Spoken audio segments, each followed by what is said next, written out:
বিমান বিক্রয়ে এবার বোয়িং 737কে ছাড়িয়ে গেল এয়ারবাস A320। নতুন ইতিহাস গড়ল ইউরোপীয় উড়োজাহাজ নির্মাণকারী সংস্থা এয়ারবাস।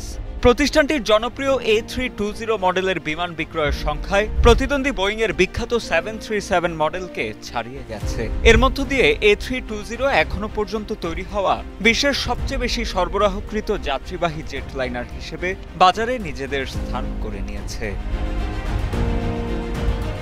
বার্তা সংস্থা রয়টার্সের এক প্রতিবেদন বলছে, গুরুত্বপূর্ণ এই মাইলফলকটি স্পর্শ করা সম্ভব হয়েছে যখন ইউরোপের বাইরে, বিশেষ করে সৌদি আরবের বিমান সংস্থা ফ্লাইনাসের কাছে একটি A320 নিয়েও হস্তান্তর করা হয়। বিমান চলাচল সংক্রান্ত তথ্য সরবরাহকারী সংস্থা সিরিয়ামের দেয়া পরিসংখ্যান অনুযায়ী এই ডেলিভারির সঙ্গেই A320 সিরিজের মোট সরবরাহের সংখ্যা 12,260-এ পৌঁছে গেল।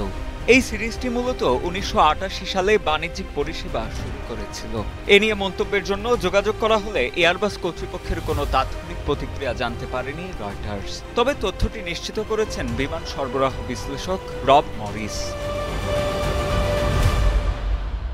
এয়ারবাস ও বোয়িং এই দুটি নির্মাণ সংস্থা মিলে এখনো পর্যন্ত 25,000-এর বেশি সরুদেহ জেট সরবরাহ করেছে।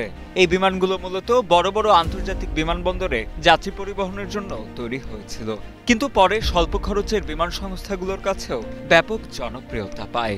9/11 পরবর্তী সময়ে চাহিদা হ্রাস পাওয়ায় বোয়িং যখন উৎপাদন কমায়, তখন এয়ারবাস এই বাজারকে আগ্রাসীভাবে দখল করে নেয়। বর্তমানে বার্ষিক মোট বিমান সরবরাহের হিসেবে বিশ্বের সবচেয়ে বড় বিমান নির্মাতা সংস্থাও এখন এয়ারবাস।